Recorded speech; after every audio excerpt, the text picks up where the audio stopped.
Everyone up from their afternoon nap, after lunch crowd on the upstairs floor. This is, if you want to bring your pillow and blanket from your room, feel free. So we might have some stragglers. I think they're running behind, but we'll get moving because I don't know pace on the other one. I don't know if you got other sessions you want to go to. I don't want to. We'll cut it at, I think 1:55 is our time. So I am Mike Weinberger. I am what I call a franchise guy. I've been in franchising for 20 some years, even though I'm only 25, which is weird. These gray hairs, I don't know what they came from. I've been a franchisee. I've been a franchisor. I have a franchise law firm. I have a franchise consulting firm. I do it all. I like franchising because it's helping people, right? I'm an attorney by training, and attorneys really don't help people. So my third year of law school, I figured that out when everyone was counting dollars, and I was like, I'm really in it for the people. So for those new to franchising, which a lot of the audience might be, Springboard's awesome, right? It's a good time to pick the brains of people who have been slogging through this for the last 20, 30 years and probably learn from, the best thing to do is learn from their mistakes. The question is not what you did right, it's what you did wrong, right? So when wait till someone gets a few drinks, like when Justin has a few drinks in him, he'll tell you some really good stories, right? But that's what this is all about. So we'll have some fun today. We're going to talk about innovation in prototypes and real estate, but I think it'll segue into what do you do in a world that changes every day? Like the topic is what's happening in unprecedented times. Well, I'm not that smart, so I Googled unprecedented this morning, and it's like things that have never happened. Well, this has never happened, right? I've never sat with Larry before, and COVID never happened, and everything moving forward hasn't happened. So for us, and especially with our real estate panel, it's not about how to change your model, it's how to maybe do some forecasting on future trends and what we see is going to happen that you can possibly forecast to make the right decisions for your business. So that's enough about me. I'll let everyone introduce themselves, and then we'll have some fun. I'll lead off. My name is Steve Jeffries from Philadelphia and the surrounding region. Own a brokerage company. We represent retailers that range everywhere from restaurants and QSRs to fitness, grocery stores, medical, urgent cares, and whatnot. So learned a lot about franchising over the years, and happy to talk more about it today.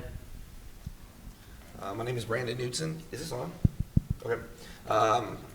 I own Ziggy's Coffee with my wife. We started the company back in 2004. Started with one location, built it up for 5 years. Added a store a year until we got to 7. In 2016, we began franchising. To date, we're at 75 units and I don't know what that means, but our goal is to open 60 stores in about the next 18 months. I'm good. Jim Plamondon. I'm with Roy Rogers Restaurants. So we're a quick service restaurant brand. We have 40 units. We're in 7 states. Broad menu, breakfast in all 3 day parts, breakfast, lunch, and dinner. Menu is beef, burgers, and chicken. Focus more on the quality component of quick serve. So, real roast beef, USDA choice, top inside round as an example, not a pressed product that maybe one of our more known competitors might serve. Not discount oriented, really kind of focused on the higher end. I'd like to consider ourselves somewhere between fast food and fast casual. Right? Hey, I'm Scott Taylor. Spent the last 12 and a half years with Walk On Sports Bistro down in Baton Rouge as the CEO and president. Left in June, still an owner there, but we started franchising in 2016, 88 locations in 9 states. We're growth pattern about 18 to 20 per year. Thanks, guys. So as you see, we got a really strong panel here of people who've, I call it, slogged through it for years and had to deal with hard times, right? So on hard times, everyone's favorite topic, let's talk about COVID, right? That it kind of flipped the knowns of business on its head. What everyone thought was stable no longer was stable. What everyone thought was normal was no longer normal. So we'll let Brandon talk a little bit about his model in particular is pretty unique, and how COVID maybe benefited or what you saw the changes happen with your model. So maybe talk a little bit about Ziggy's and what popped there. Yeah, so we're a drive-through concept. So we were Yeah, very, very fortunate with COVID. We had same-store sales comping at 120%. So that was fantastic. We were already doing order ahead, we're doing payments, all the things a lot of people pivoted to. Our challenge, honestly, was the prototype that we were building was too small.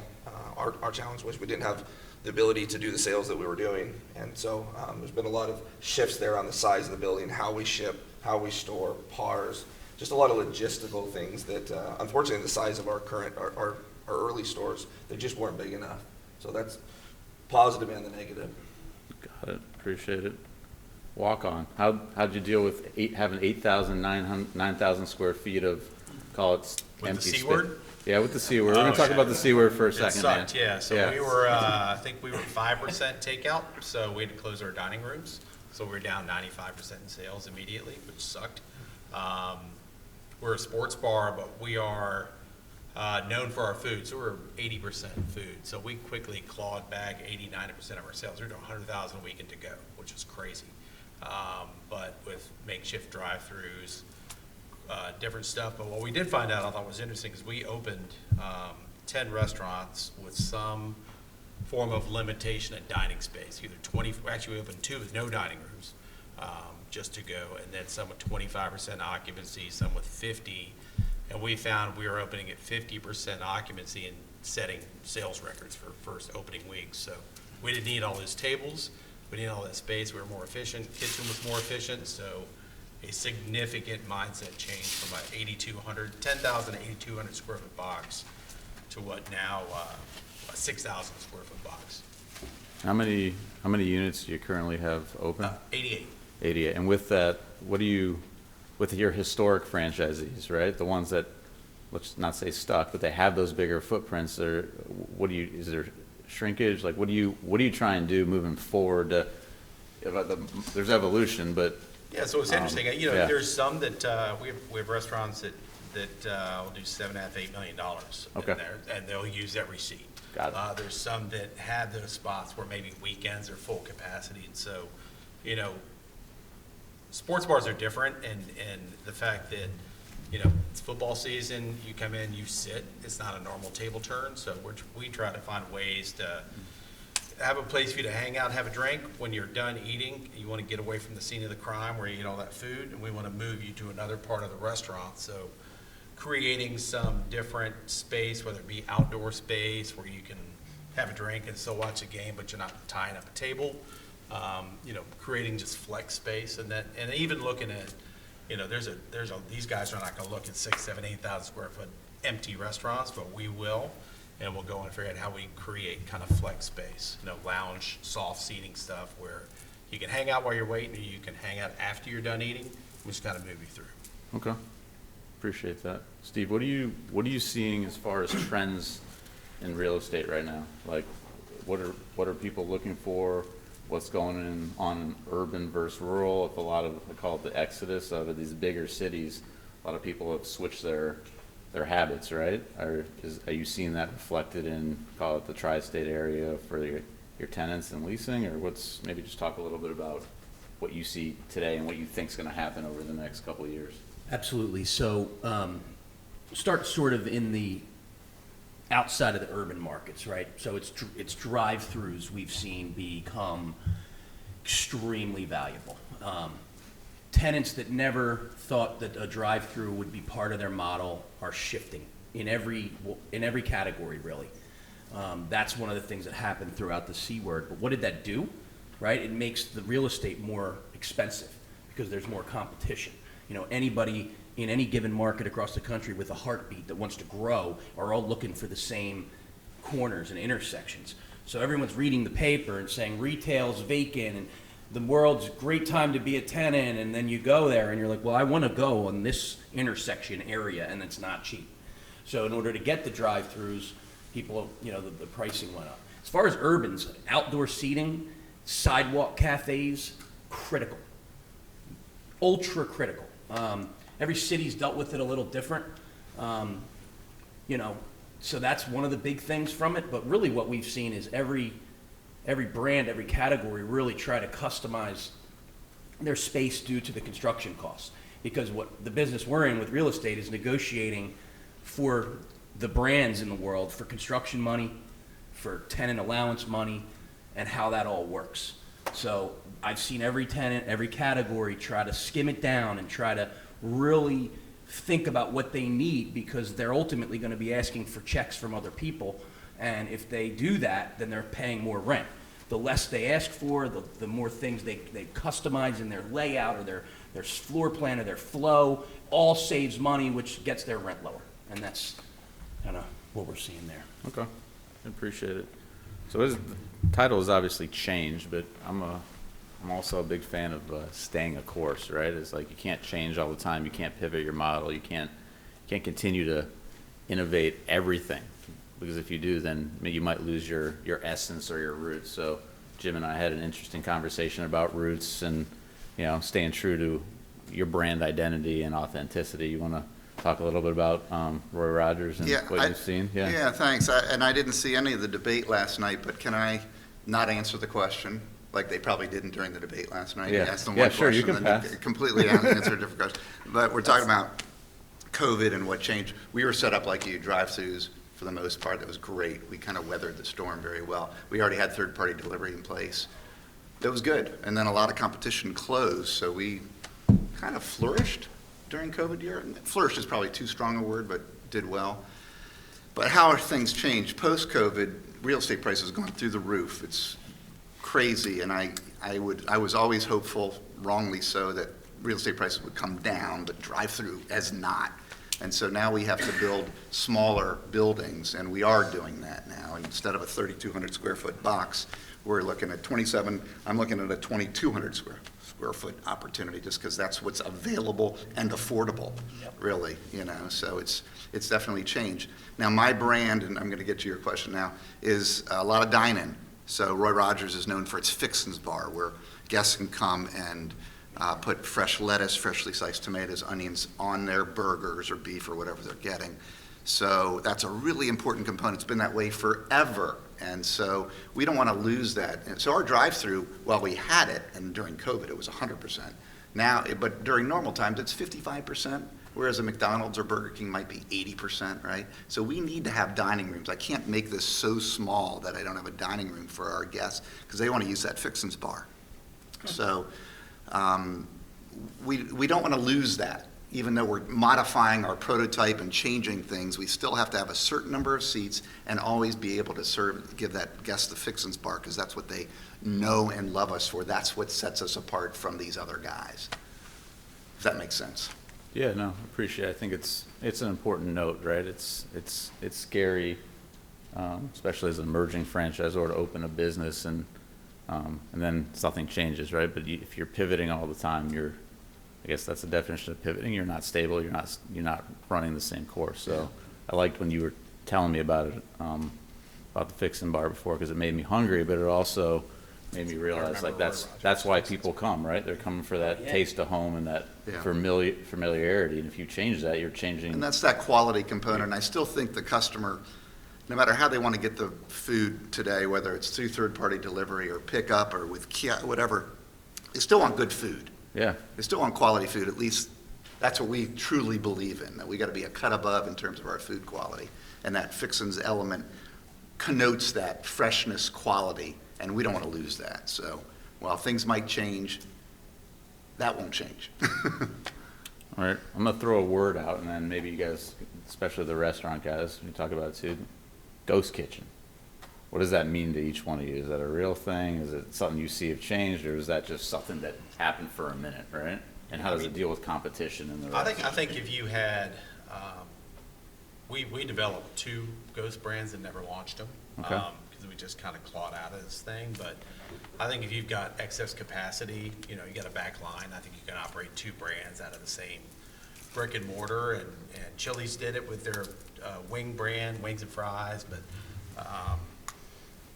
yeah, I think the ones that have kind of gone out and tried to build a separate ghost kitchen, I don't understand that model. I guess it works in certain cases, but I always looked at it as something, if you had excess capacity, that you could run something off maybe the back line that was your prep line, and you had 2 brands out of the same building. It was another revenue source for a franchisee, but that's as far as we went with it. Anyone else got any fun facts on it?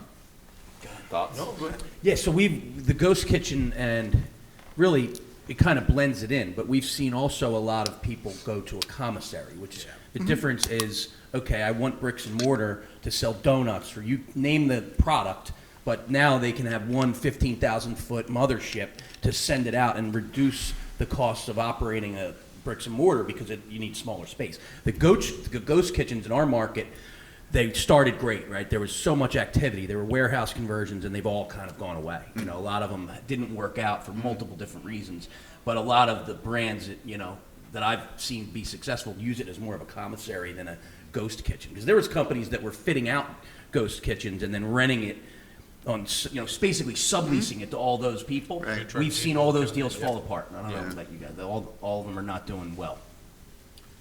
I mean, for us, we're a coffee company, but we're a service business. So we're face to face. We're a routine for people, and so it's just really not our space. But if we learned anything during the seed time, it was that people need that. You can make great coffee at home. You can make your energy infusions at home. You can do all these things, but people had to be face to face with people, even if it was just for a moment in the drive-through. So it's not really in my wheelhouse, the ghost kitchen. Okay. Got it. Not in ours at Roy Rogers either, frankly. Face-to-face, hospitality is what sets us apart. Can't provide that via ghost kitchen, I don't think, at least I'm not sure anybody can. We don't think we can. And it's not a direction that we'll head in. Okay. I don't know who wants this one because it's the fun one. What's the worst mistake you ever made, especially on like your prototype or your business? What's the one that keeps you up at night that you look back and you're at your bank account or look in the mirror and maybe a tear sheds or something, but maybe talk about how you came out of that, right? Because you're all still here and alive, so what?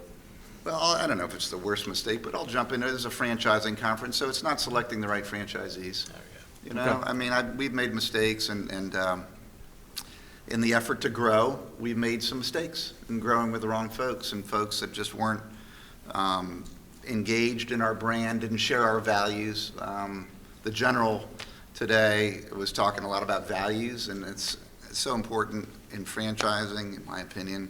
You can have the financially qualified person, you can have the operational qualifications, that's important. But the most important leg of the three-legged stool is their values and their standards. And so, I take all the blame. I had franchise salespeople doing the deals, but I approved it, and we made mistakes. So, that's what is challenging for us, I think. I'll say from a building, I think we all probably done that. We have that one franchisee, and then you got to buy them out. It sucks, but you got to keep the standard high because everybody. You got a knucklehead. As long as that person's in there, that's your standard. So you've got, if you want to rise above, and you got to borrow money to do it. And we did to take one out. It sucked, but you learned.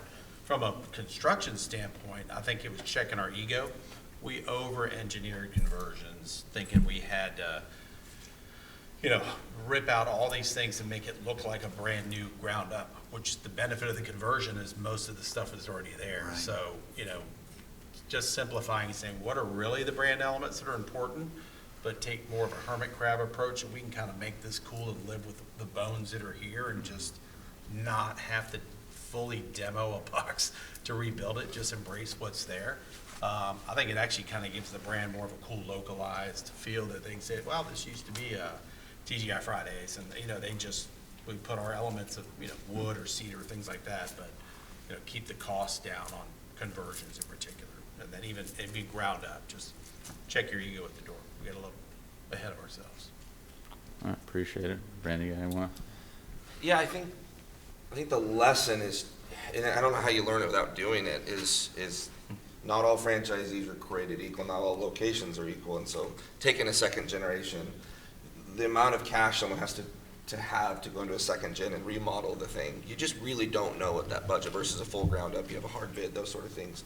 So understanding that from that standpoint, like this person needs to have much deeper pockets than maybe someone I know, I got a fixed budget, I know what this looks like for this person.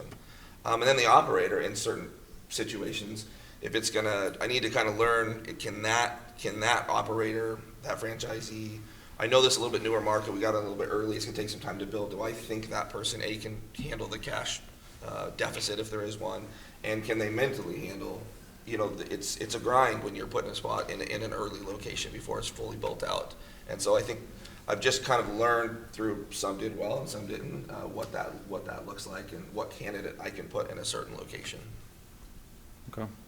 Anything you want to throw in? Yeah, I mean, I'll throw something in. So I think the hardest part, and I think everybody in the room can understand this component, where I think the biggest lesson for us all is how far can I push a deal and how far can I push a deal, right? It doesn't matter if it's with a franchisee you're selling to or whatever. And being in the restaurant side of things and the franchise side of things, like the biggest lessons are how far can I push this deal where I'm still top of mind of landlords so I don't lose the location.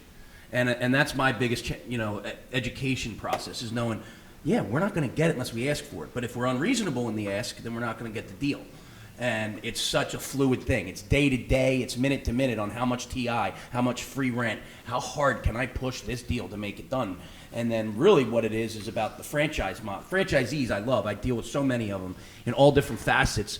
And every one of them are different. They have a different family, they have a different background, they have a different structure, they have a different equity raise, everything. And they're real estate people that are helping them on the boots on the ground need to feel like they're inside that family, that company, that thing, and then produce. Where a lot of times in our business, people expanding, they're doing 40 locations, the real estate broker is just running a machine, a factory, get it done. And somebody's like, whoa, those guys are down the street got 9 months free. Why am I just in the system? You know what I mean? Like, stop. Let's pump the brakes here, learn, and really know every deal we do is the best deal that we could do. I would say if you have a lot of ground ups, not letting the franchisees get caught up in sale leasebacks too early. We had that happen where, and real estate guys know, I mean, you're going to go on the market, you're guaranteeing a 10, 15-year lease to get this money you want out of this deal. And, let them operate for a little bit. If you can show a track record, you're getting a better cap rate, you've got a better deal. You flipping want them. you want to sale leasebacks kind of, you want to So talk a little say- bit about it so everyone can Sure, understand? so, That's a good if point. you want to own the real estate, so we're the franchise business, so we're the restaurant. This is what it costs to open a Walk-Ons or whatever brand. You have franchisees that also want to buy the dirt and own the building, which is great. That's a separate business. Sometimes they'll sell that building based on a lease that they're going to personally guarantee to get X amount of dollars in it. That may be to fuel their growth, that may be to retire construction loans or whatever, but you've all of a sudden taken the beauty of owning your own real estate, controlling your destiny, and now tied it up with typically a longer lease maybe than you would have signed, with a personal guarantee, maybe a different rent structure. And so, and it's not that that's a bad thing to do, it's just if you do it too early and you're using it as a source of capital to grow, it's not necessarily the best decision to make. So hold it, operate, get the cap rate right if you're going to sell it, so that you're not putting a noose around your neck potentially with, things don't work out, you don't control that building anymore, you just owe somebody Right. money every month. It's fair to say when you're making big decisions, understand what sale leaseback, understand the ramifications of what a personal guarantee. You look for the upside, right? But always protect yourself on the Educate a franchisee downside. because it's tempting. I Yeah. know in our deal, we had guys getting $1 million on the sale leaseback cash, which is awesome. But you're paying for it. It's not free money. It's just upfront money. It's blood money because you're paying it in rent that escalates over 15 years. It's better to go borrow $1 million. So it's a lot of that happened, a lot of brands, and I think especially after COVID, the C word, but the COVID hangover that followed the year later, when sales kind of softened, some of those things came back to bite, brands, and that's where you saw closures and things like that. We're fortunate to not have closures, but it's a tough situation. There's some guys in our system that are saddled with very high rent that they accepted thinking, the world was solid, just sales are going to continue to fly. And it's not just rents that people are saddled with, right? It's costs. Every cost is Everything up. goes So the one thing I can't stress enough, and I deal with a lot of franchises that have somebody in-house that's called the construction management arm, or they oversee the whole company's design, and they're basically driving the ship from the top. But they have no idea what's going on in Nashville, Tennessee versus Philadelphia, PA. Can't stress enough that the dumb tax, you don't want your franchisees to pay dumb tax. It's taken me a lot of years to understand, okay, that architect that you want them to deal with is horrible. And the permit process that guy runs is going to be 2 months late. I know it because, and then basically be able to put these franchisees in a scenario where they're not paying local dump tax. You know, that really helps.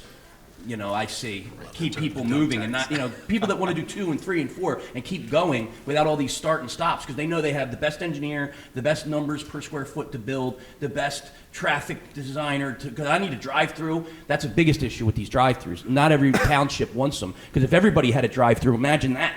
You know what I mean? So having the best locally is also a big thing to learn coming out of this, not just depend on the brand.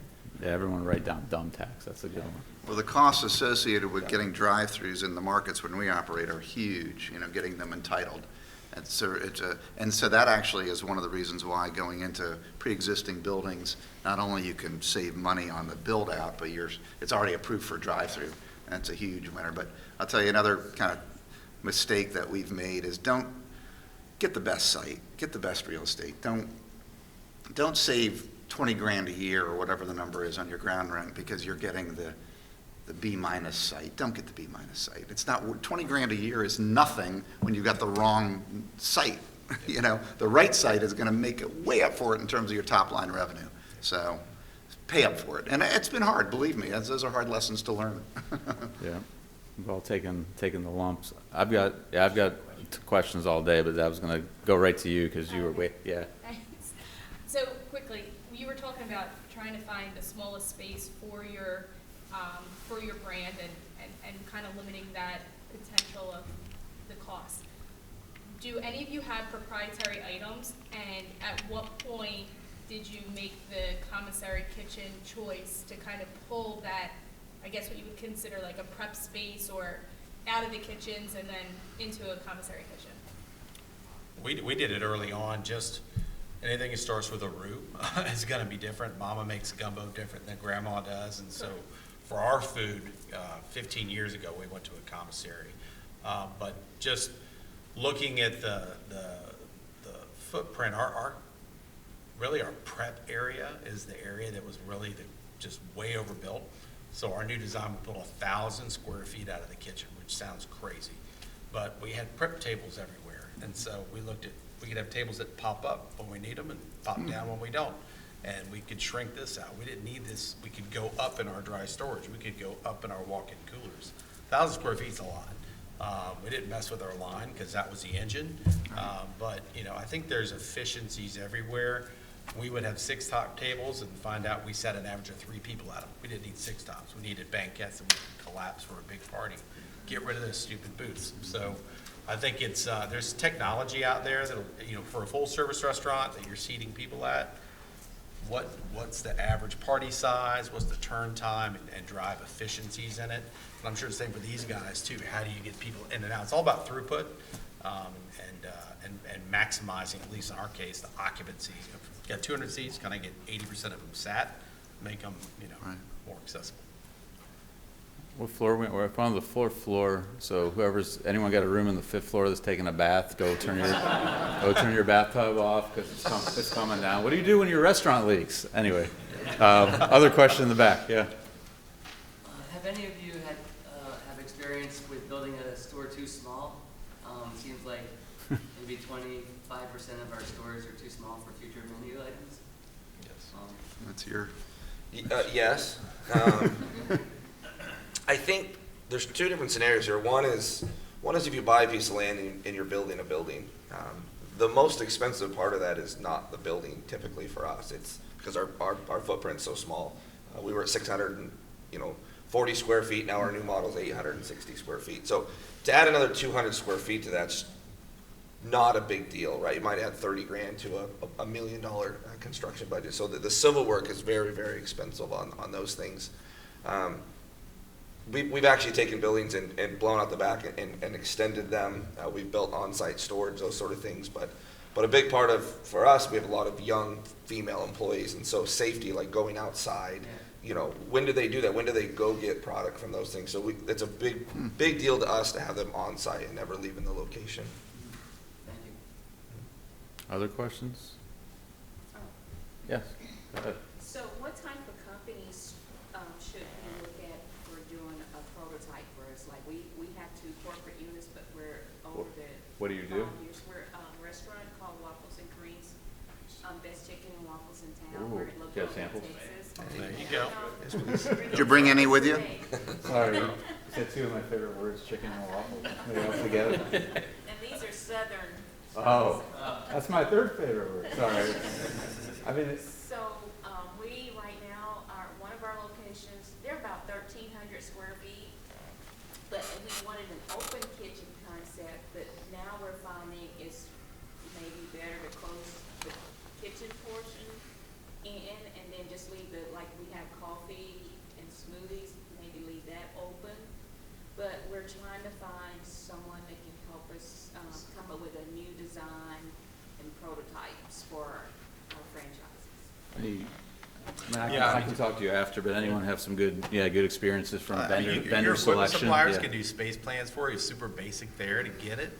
Are you want, it's like, are there enhancements that you want to do to the current? That could be an architect. Well, we've had a couple of things come up where we had to turn people down, such as if they want to do a private party and they got 50 people, well, our space only holds 25 people. I would go back and just see how many times do you get that request, because it's one thing, we've had franchisees want to have big banquet rooms, which are great when they're full, but they end up being the break room. So if you've got somebody there to booking it all the time, makes a ton of sense, but, I mean, I would just think about how many times that actually happens, to see if you really want to expand the box. Yeah, we were visiting a restaurant, it's called Burrito, it's new in Houston. And I noticed they have a smaller space, they're kind of like Chipotle, I think. But they did have like a separate room to where you can put meetings. And it was a decent size, but still it looked like the space was no more than 1,500 square feet.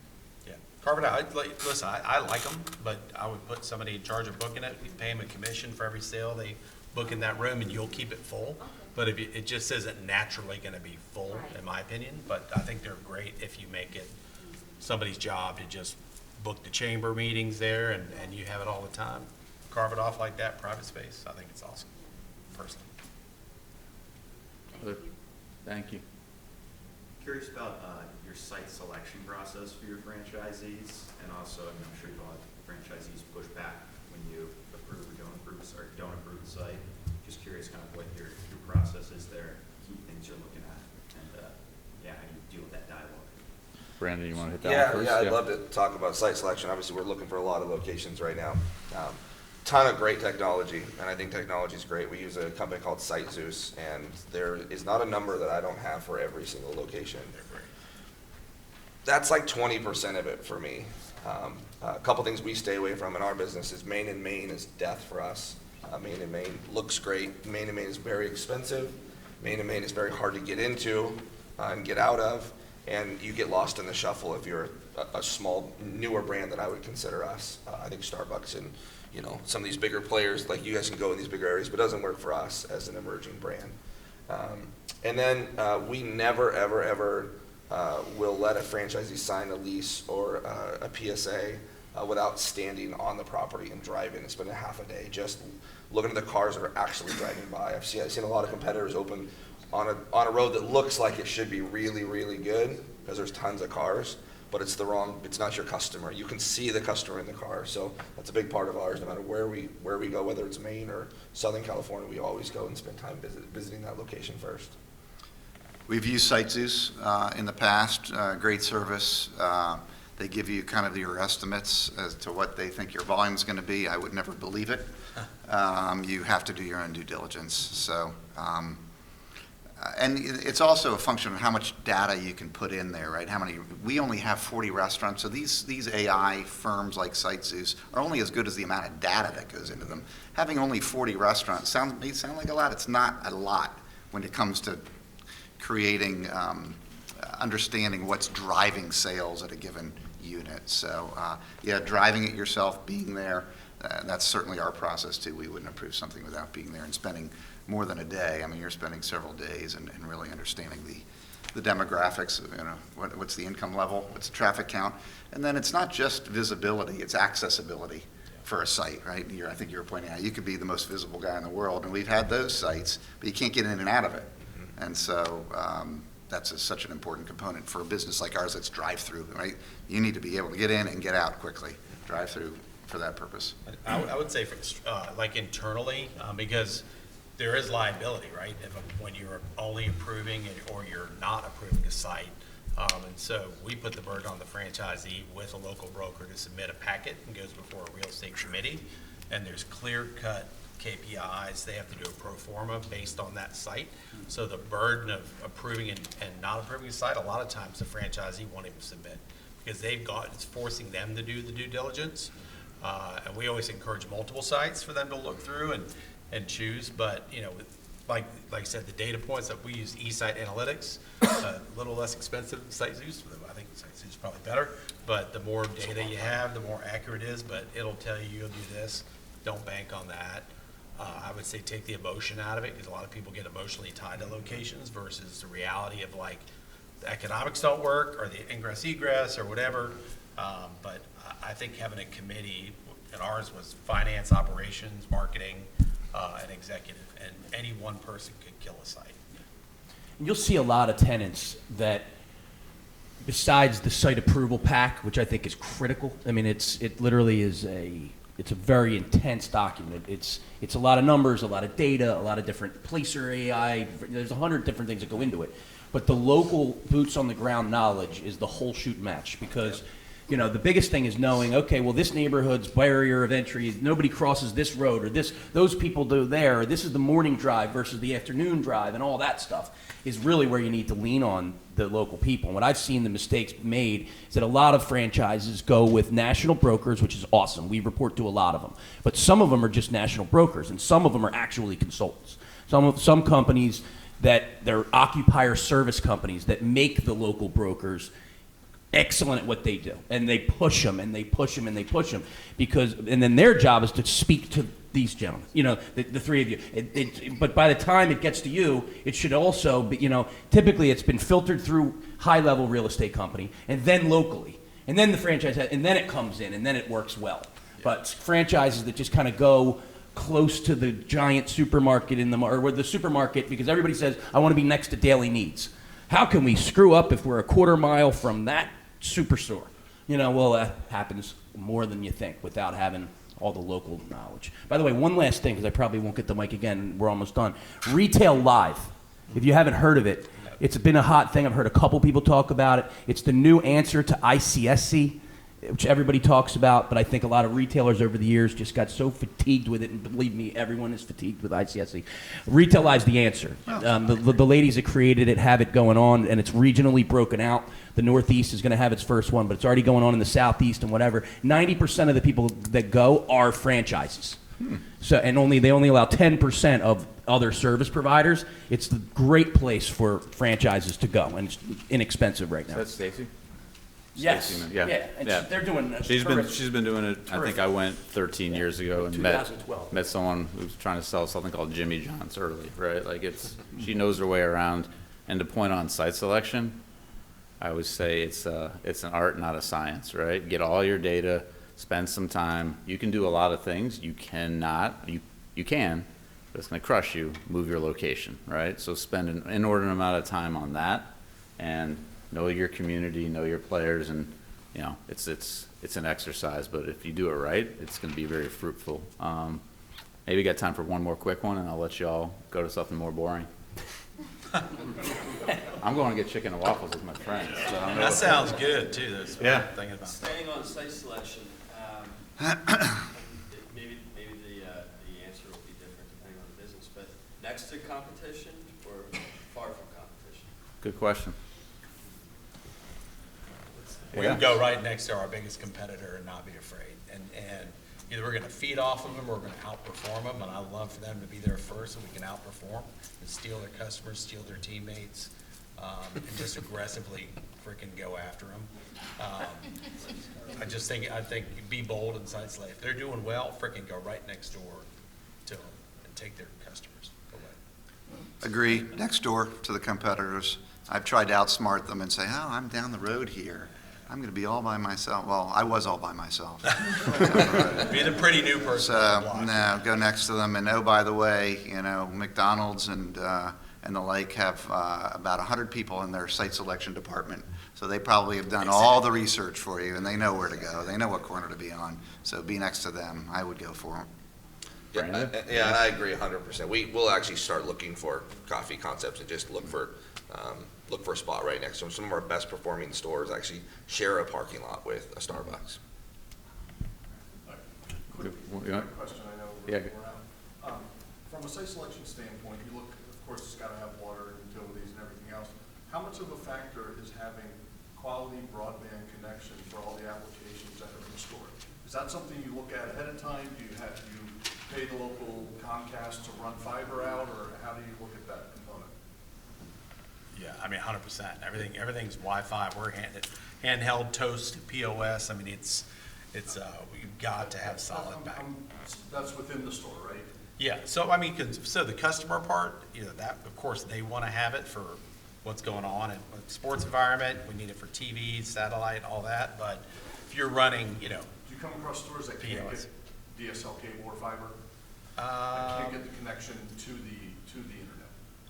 So we've spent the money as a franchisor when we did a POS change, we made sure we outfitted all existing locations with whatever it was going to take to run that POS. But it's absolutely, something that you have to look at and think about. Especially if you're going to a rural area, maybe you're trying to go where this is not fully developed, and you can do satellite. The satellite's affected by the weather, so if you're running that type of POS system. But Yeah, that should be part of your, you look at a site, your initial due diligence is dry utilities. It's the first thing that we look at is how long until we get power and how expensive is internet gonna be? And we'll even have a budget, you can spend 20 grand, boring across under a freeway to get internet, but you have to have it in our business for sure. Air, water, internet. You don't survive without it, right? That's fair. Let's give them a round of applause.